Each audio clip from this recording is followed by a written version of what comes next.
미국이 베네수엘라의 마두로 대통령을 전격 체포한 사건, 김정은도 상당히 신경을 쓰고 있겠죠. 실제로 김정은이 이 사건에 대해서 상당히 주시하고 있는 상황이 포착이 되고 있습니다. 북한은 오늘 김정은 총비서가 극초음속 미사일 발사 훈련을 참관했다고 보도를 했는데요. 김정은이 이렇게 말을 했다고 보도가 됐습니다.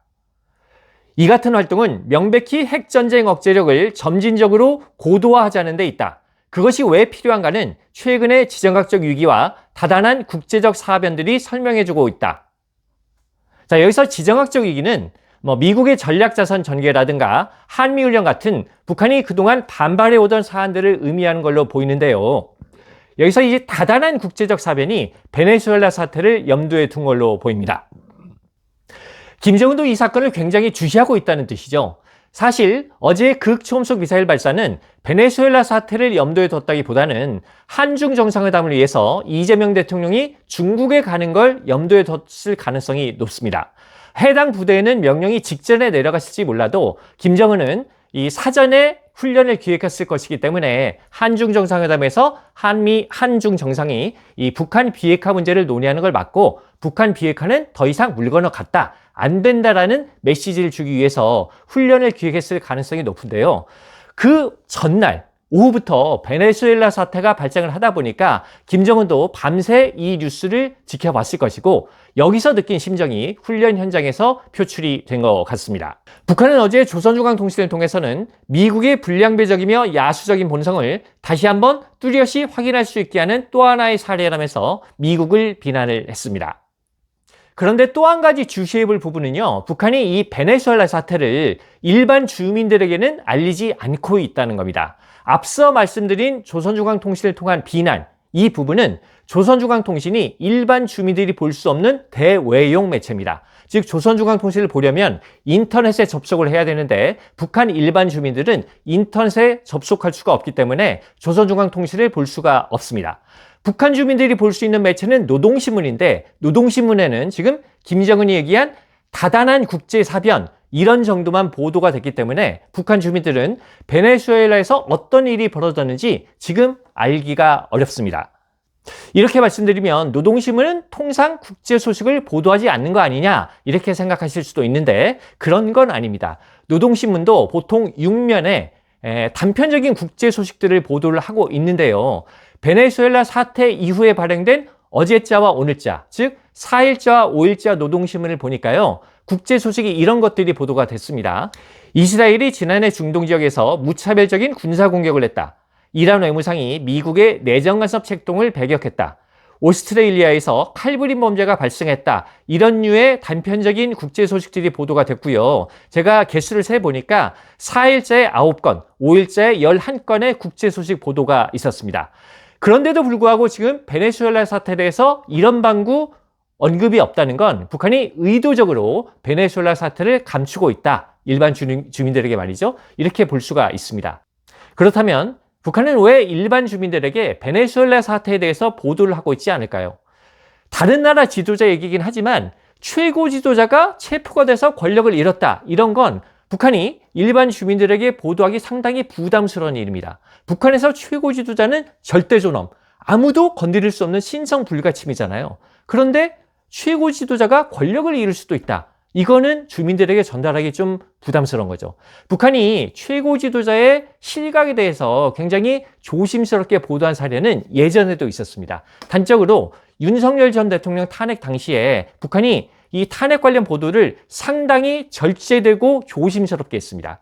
사실 북한이 윤석열 정권과 관계가 굉장히 안 좋았기 때문에 윤석열 전 대통령이 탄핵될 때 좋아라 하면서 보도를 할 수도 있었거든요. 하지만 북한이 그렇게 하지는 않았어요.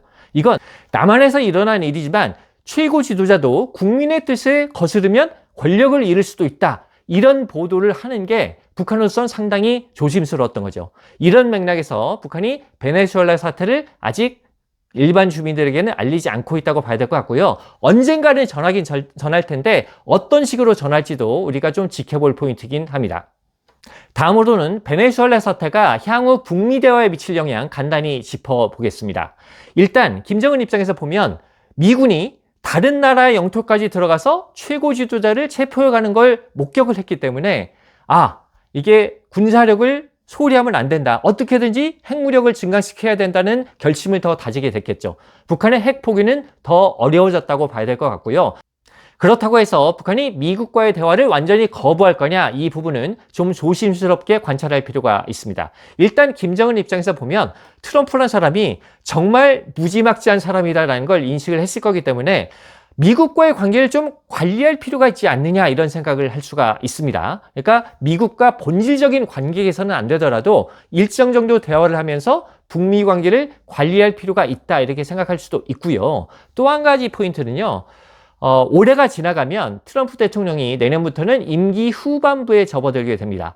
그런데 올해 북미 대화 재개의 모멘텀을 마련하지 못하면 북미 대화가 어려워질 수도 있어요.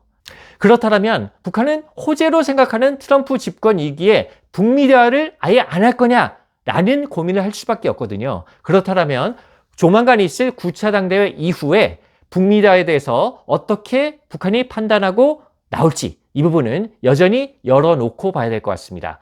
앞서 말씀드렸다시피 북한이 조선중앙통신을 통해서 베네수엘라 사태에 대해서 미국을 비난을 하긴 했는데요. 이 비난의 수위가 중앙통신 기자분담이라는 상당히 낮은 수위로 발표됐다는 것도 북한이 여러 가능성을 열어두고 있다, 이렇게 봐야 될 부분인 것 같습니다. 제가 SBS 북한 전문 기자로 일하다가 지난해 12월 31일자로 퇴직을 했습니다. 만 30년 2개월 기자 생활 마치고 이제 좀 자유롭게 남북관계 일을 좀 해보려고 하는데요. 제가 이 유튜브 채널을 연 이유는 북한 정세에 대한 분석 이런 것도 있지만 좀 통일에 대한 이야기를 해보고 싶어서입니다. 통일이라고 말씀을 드리면 지금 통일이 되겠어? 꼭 통일을 해야 돼? 이렇게 생각하시는 분들 있을 텐데, 저도 이제는 같은 민족이니까 하나의 나라가 돼야 된다, 이렇게 말할 시대는 지나가고 있다고 봅니다. 하지만 요즘 우리한테 화두가 되는 평화, 이 평화라는 개념이 있는데 과연 분단 상태에서 안정적인 평화가 가능할 것인가, 이 부분은 좀 깊이 생각해 볼 필요가 있습니다. 제가 한 가지 포인트만 말씀드리면요. 냉전이 끝나고 이 남북 교류가 본격화되는 계기가 된 사건이 1988년에 노태우 정부 당시에 있었던 77선언입니다. 그러니까 남북 왕래와 교류를 허용하고 우리는 사회주의권과 관계 개선하고 북한도 미국, 일본과 관계 개선을 하는 것을 반대하지 않겠다, 이런 내용인데요. 이 77선언이 나오고 무려 38년이 흘렀습니다. 이 38년이라는 긴 시간 동안 남한에서도 정권 교체가 여러 번 되고 갖가지 대북 정책이 펼쳐졌죠. 하지만 결과는 어떻습니까? 여전히 남북은 불안정한 상태에 놓여 있습니다. 이 얘기는 뭐냐? 앞으로 상당한 시간이 지나도 남북이 분단 상태에서는 안정적인 평화를 이룩하기 어렵다는 경험적인 실증이기도 합니다. 왜 그러면 이렇게 되느냐? 이 부분은 남쪽에도 원인이 있고 북쪽에도 원인이 있어요. 근데 이 부분을 제가 오늘 다 말씀드리기는 어렵고, 앞으로 후속 방송을 통해서 북한 정세에 대한 분석과 함께 통일에 대한 이야기 좀 더 자세히 풀어보도록 하겠습니다. 감사합니다.